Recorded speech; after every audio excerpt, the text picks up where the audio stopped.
Olá pessoal, nós estamos aqui no Bate-Papo da Construção e hoje nós vamos falar sobre experiências de arquitetura.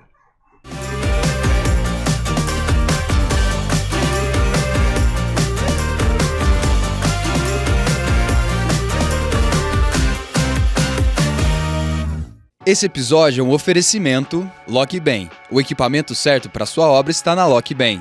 Via Sol, soluções em geração e economia de energia, construção e aquecimento de piscinas. Composta e planta, atitude responsável para um futuro sustentável. Sou Cláudio Ferreira, arquiteto urbanista, estou aqui com meus convidados, sejam todos bem-vindos. Por favor, Paulo, se presente. Muito obrigado, sou Paulo Henrique Paranhos, arquiteto formado em Brasília, concluí meu doutorado também em Brasília e, enfim, já fiz alguns projetos fora de Brasília, projetos internacionais, projetos de embaixadas, que eu trabalhei muito tempo com embaixadas e, enfim, sou um apaixonado pela arquitetura. Isso é o principal. Gilson, por favor. Então, eu também sou arquiteto, urbanista, né? Somos irmãos. Nascemos em Pedregulho, estamos em Brasília desde 1970, né? E também a arquitetura é ampla, né? E então trabalho sempre com arquitetura, com urbanismo e com as dimensões que a profissão pode nos oferecer. Isso. E a nossa intenção aqui no Bate-Papo da Construção é esse, né? Levar essa informação, né, para as pessoas. E eu gostaria que vocês comentassem um pouco, né, desse nosso papel de arquitetura, né, nosso papel de arquiteto e urbanista, né? Até para as pessoas entenderem, né, por que arquiteto e urbanista, e não somente arquiteto. Você pode começar, Paulo, por favor? Então, com muita naturalidade a gente fala sobre isso, porque eu cheguei muito cedo em Brasília. A minha formação como arquiteto se deve muito também à experiência de viver a partir dos 12 anos de idade em Brasília, onde arquitetura e urbanismo realmente são a mesma coisa. A própria concretização da cidade, né, materialização daquela cidade, isso acontece de forma muito natural, que aliás foi um grande milagre tudo aquilo que aconteceu, exatamente porque o Lúcio Costa, Oscar Niemeyer e tantos outros grandes homens talentosos que construíram aquela cidade e que conseguiram fazer daquela cidade um patrimônio cultural da humanidade, trataram assim. E isso a gente pensa, portanto, na mesma linha do que sempre diz Paulo Mendes da Rocha, né? Fazer arquitetura, construir cidades. Não é só Paulo que fala isso, mas ele falava isso com muita ênfase e demonstrava também nos seus próprios projetos, né? São exemplos assim que são referências muito importantes de entender a arquitetura nesses princípios.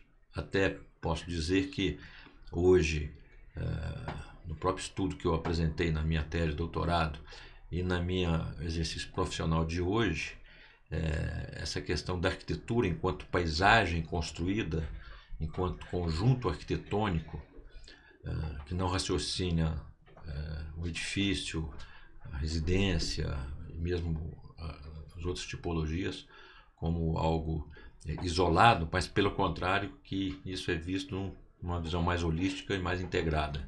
Portanto, eu acho que a formação ela é muito adequada a esse raciocínio de arquitetura e urbanismo estarem no mesmo Juntos, pensamento. Né? Você, Gilson, a sua experiência aí. Então, eu acho que é muito isso que o Paulo Henrique falou, né?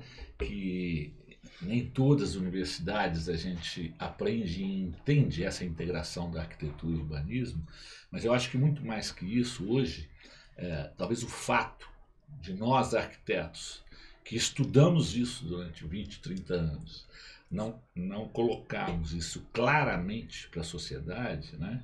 Fica essa questão totalmente dúbia, né? O que acontece hoje? Quando você produz unidades habitacionais, na mesma hora vem na sua cabeça você fazer um apartamento ou uma casa. Isso. Como se você estivesse fazendo cidade. E quando você faz um conjunto habitacional, especialmente Minha Casa Minha Vida, você não está fazendo cidade.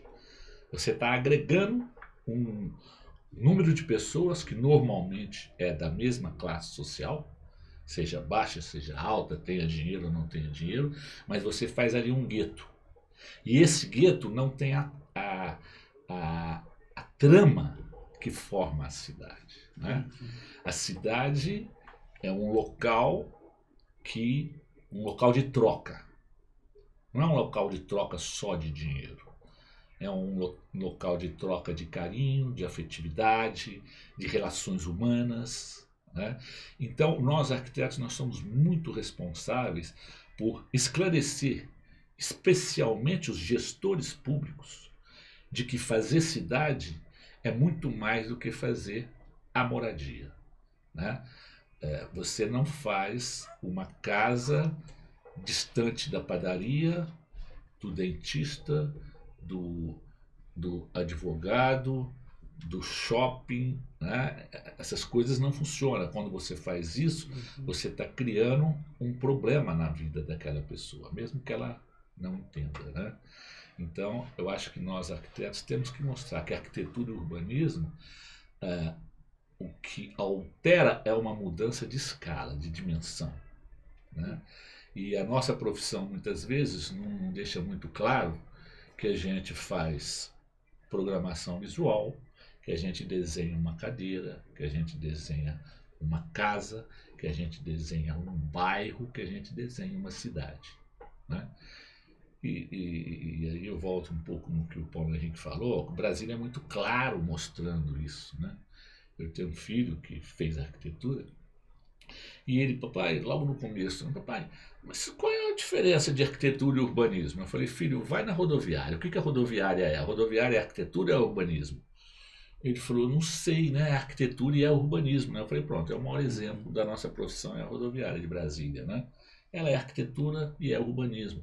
Não dá para você separar arquitetura e urbanismo, como infelizmente os nossos gestores, as nossas sociedades, os nossos próprios colegas de muitas universidades hoje separam. Quando você faz uma casa, você tem que pensar o local que ela está sendo feita, as relações que ela tem com os vizinhos e com a cidade, né? E vocês também têm uma experiência muito grande em relação a concursos, né? Concursos de arquitetura. Como é essa experiência, né? É necessário que a gente elabore mais concursos.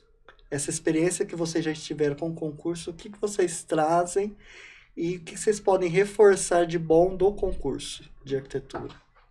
Paulo, por favor. Olha, o concurso é um grande laboratório. Ele é, vamos dizer assim, ele é uma continuação do processo, do entendimento da arquitetura enquanto processo.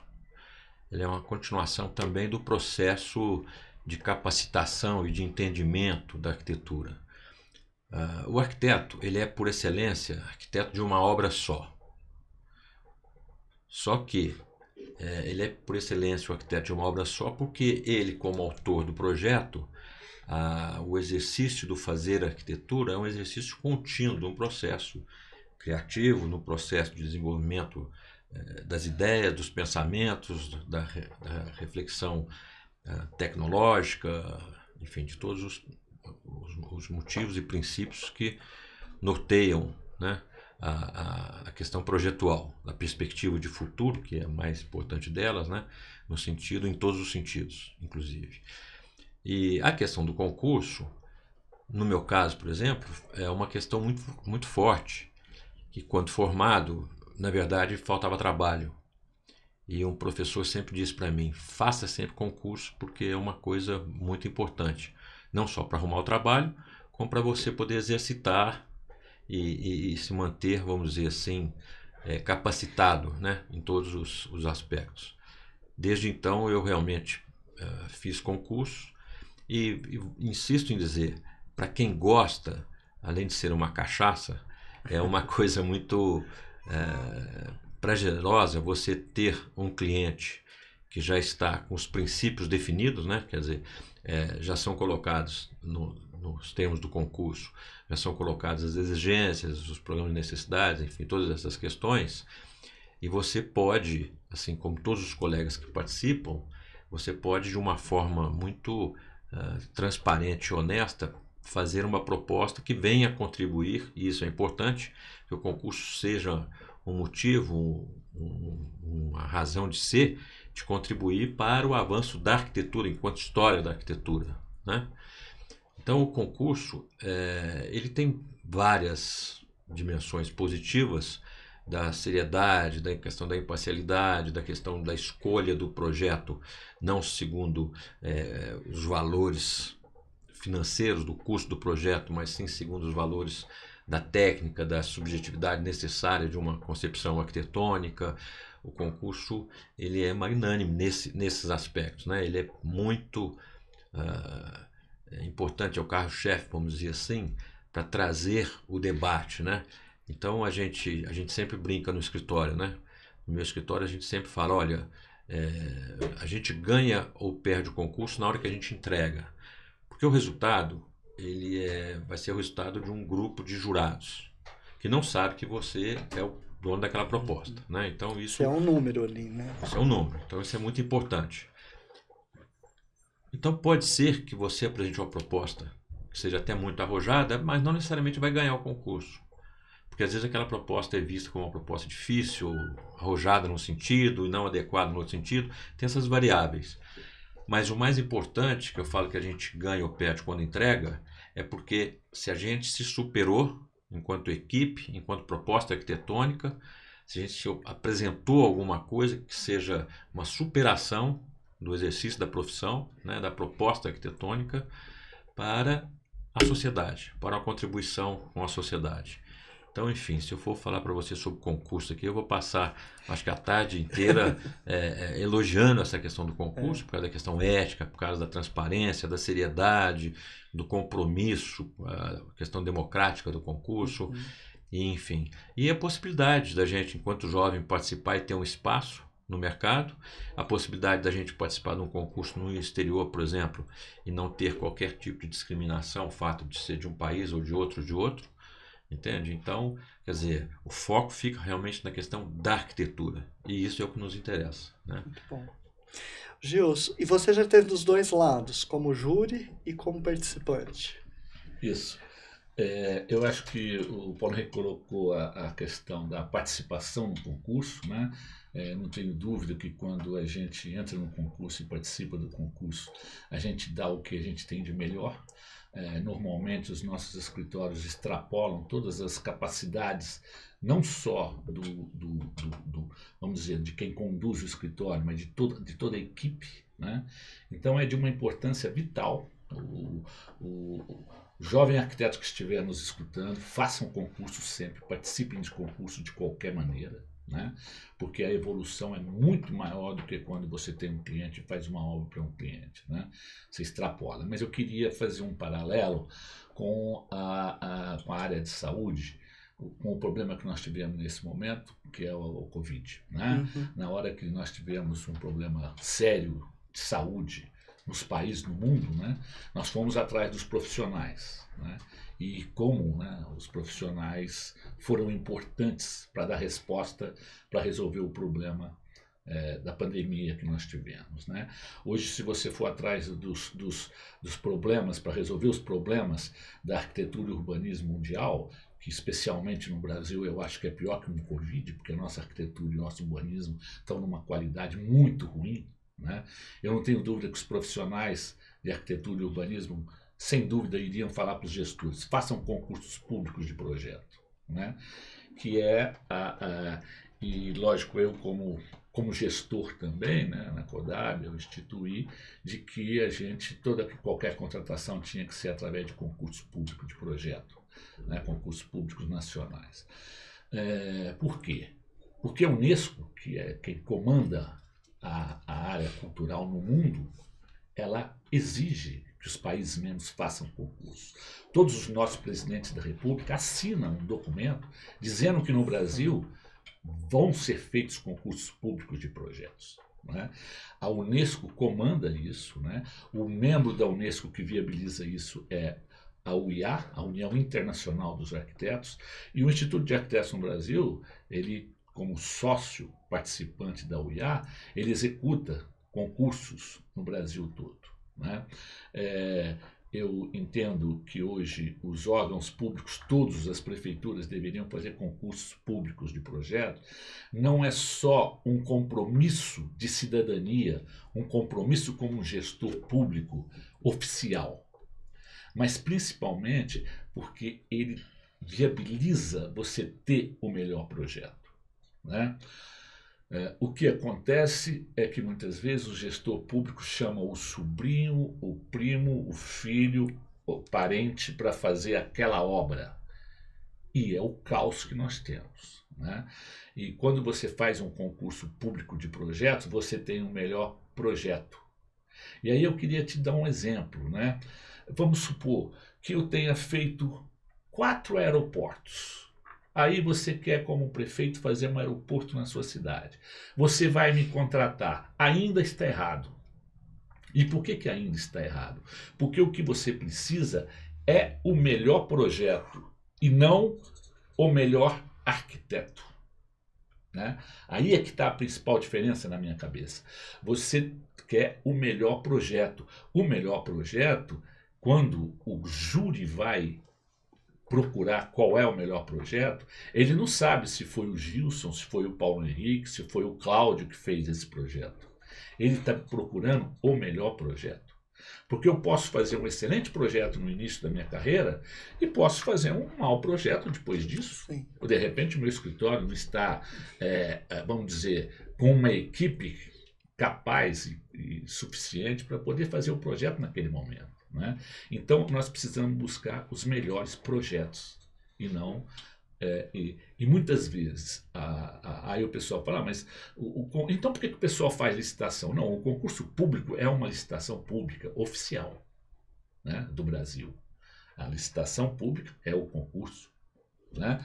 E essa forma de contratação, que é a primeira que deve ser, quando você não faz concurso público, você deveria justificar por que você não está fazendo um concurso público, se você não conseguiu fazer o concurso público, para você poder fazer uma licitação de projeto, né? A lei diz isso, né? Mas ela é tão ultrapassada, né? Tão alterada no nosso país, que são poucos os concursos públicos que existem, né? As pessoas acham que você tem que fazer concurso público só no centro cultural, né? Talvez todas as feiras do Brasil lá fora são feitas através de concursos públicos nacionais, né? E nós temos sim que fazer concurso público de tudo, do banco do jardim, da escola, do abrigo de ônibus. Nós temos que fazer de concursos públicos nacionais de tudo. Por quê? Porque todos os profissionais podem e devem participar. Aí sim nós vamos ter os melhores projetos. Sim, muito importante. Eu não sabia desse detalhe da lei, né? Realmente você tem que justificar, e muitas vezes os gestores não justificam. E nem os órgãos de controle sabem disso. Importante divulgar. E a escala da casa? Nós tivemos recentemente uma palestra, né, com vocês, e eu gostei muito do exemplo, né, da casa, né, assim, aquela que você mostrou foi um sobrinho, aquela questão do custo, né? Eu queria que você falasse novamente, né? Solucionar essa questão também, né? A pessoa tem uma necessidade e você juntou, né, com o material, que era madeira, que era fornecedor de vidro, e dá a solução, né? Porque a gente também, como profissional, nós temos que lidar com o orçamento do cliente, né? Isso. E essa experiência eu gostaria que você passasse para nós também, né? Eu entendo que cada projeto que você faz, né, seja de arquitetura, seja de urbanismo, né, quando você está trabalhando um projeto de urbanismo, você tem um cliente, você tem que conversar com a população, Não dá para você fazer, eu quero fazer uma quadra de esporte. Não, a quadra de esporte vai ser onde a população quer essa quadra de esporte, não quer, por que quer, por que não quer. Você tem que conversar com a população quando você está fazendo urbanismo, né? Assim como quando você faz uma casa, você tem que conversar com o seu cliente, né? E a gente sabe, pela experiência, né, que você vai conversar com o casal, cada um quer uma coisa. Né? Vai ter garagem? Lógico que vai ter. Ela fala, não quero garagem. Aí começa a briga do casal, né? É normal isso, né? Mas, e o primeiro fator que você tem que saber também é a condição econômica do casal. Né? O que é que ele vai querer e o que você, como profissional arquiteto, você vai oferecer aí. Né? Essa experiência foi bastante interessante, porque, na verdade, é o meu irmão mais novo, ele queria casar e ele não tinha condições, ele é muito novo, não tinha condições econômicas, mas tinha uma tia que tinha uma madeira na fazenda. Né? Então eu falei, bom, o primeiro material é a madeira, né? Falei, vai lá, conversa com a tia Cecília e consegue lá a madeira, porque você já dá um passo importante, quer dizer, a estrutura, na minha cabeça já veio, bom, a estrutura tem que ser de madeira, porque é a madeira que está na mão, né? Tinha um amigo, muito amigo meu, que tinha uma vidraçaria, eu falei, bom, então vamos utilizar o vidro, né? Então, na minha maneira de ver, o arquiteto ele tem que ter a noção e a experiência do material, né?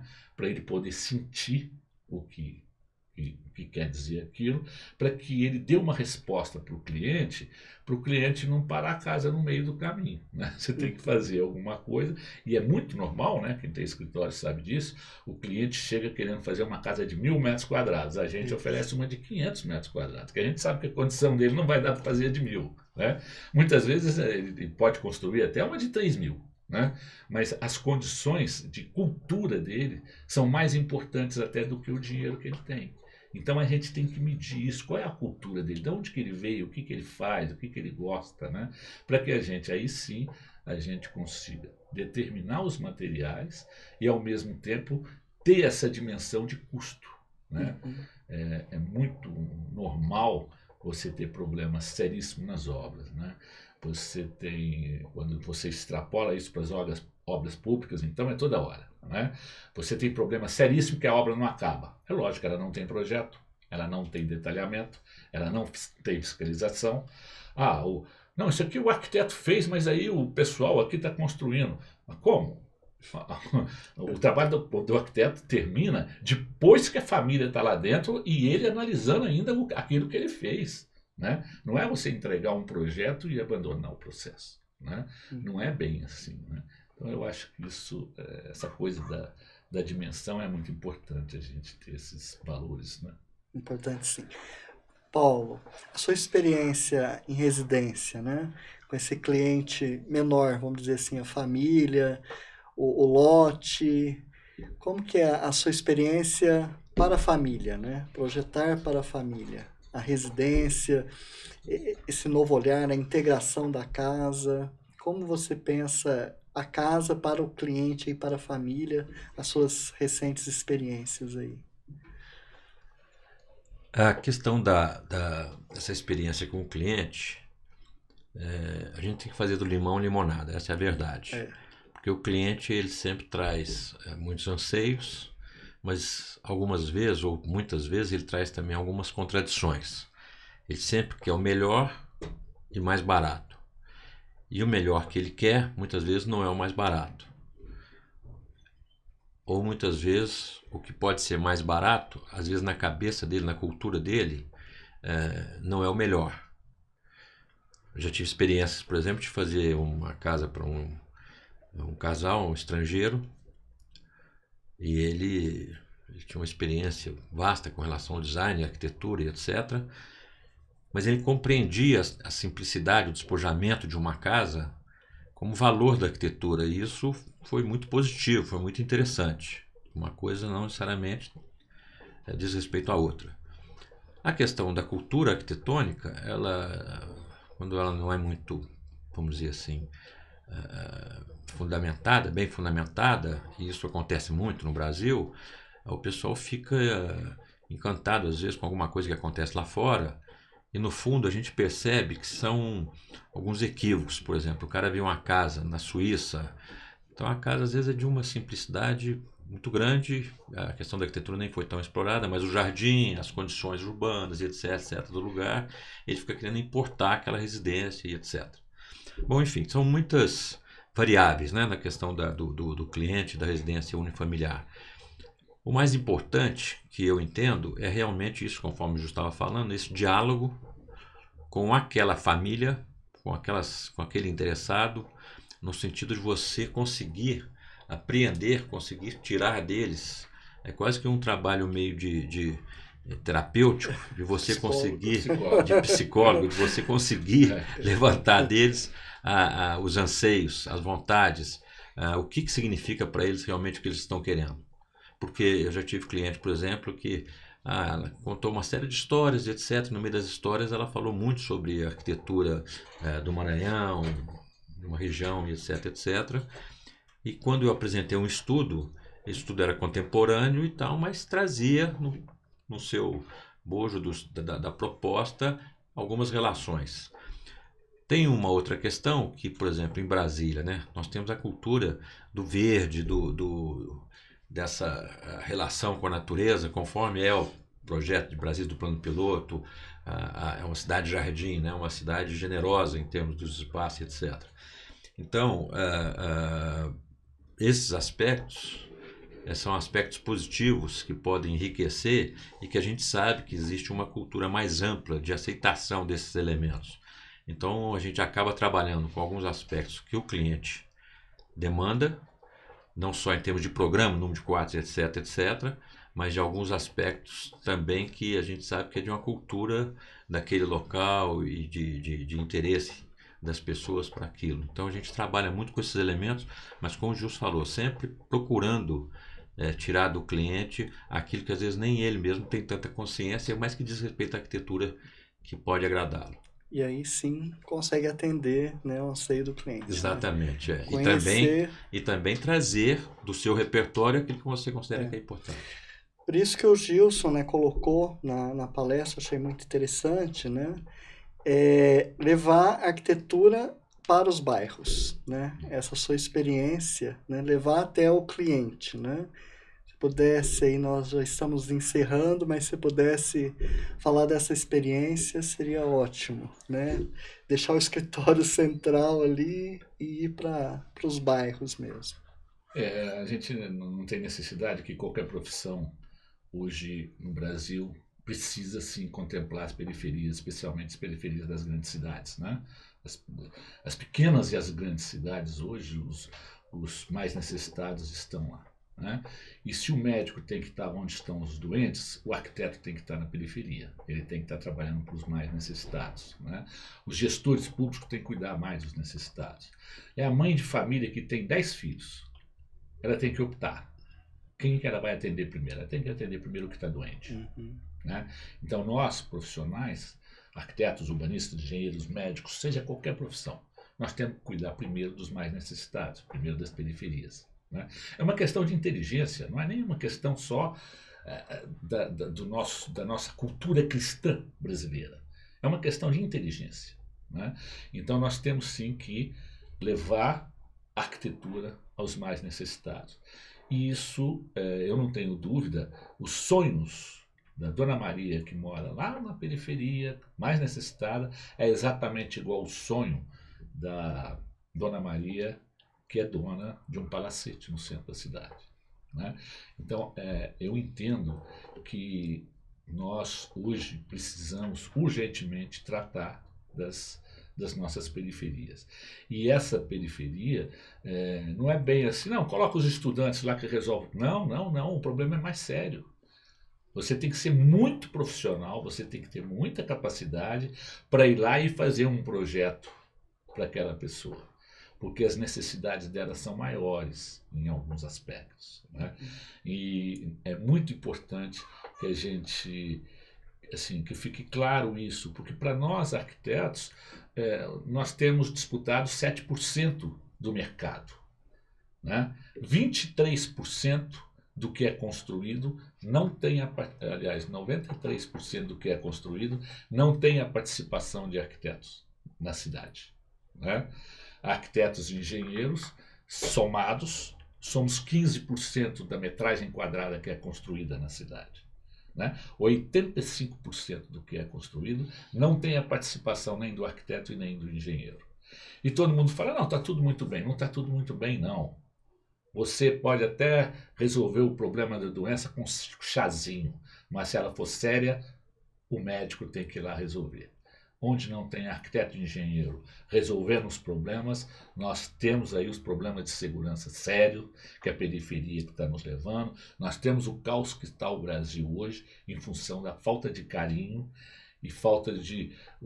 ouvir agora, há poucos dias, né, a falta do urbanismo afetivo que o nosso país está necessitando. Então nós temos sim que levar arquitetura e urbanismo para a ponta. Obrigado, Gilson. Obrigado, Paulo Henrique, pela participação. Reforçar também o agradecimento que tiveram na palestra aqui em Franca. Voltem sempre a Franca, vamos aí participar junto, né, conversar junto sobre arquitetura, engenharia e construção. Muito obrigado a participação de vocês. Agradeço a todos que estiveram conosco e continue com a gente nas nossas redes sociais. Até mais.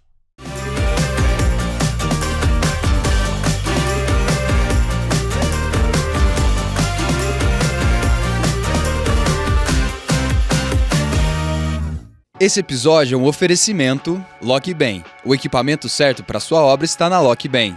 ViaSol, soluções em geração e economia de energia, construção e aquecimento de piscinas. Composta e planta, atitude responsável para um futuro sustentável.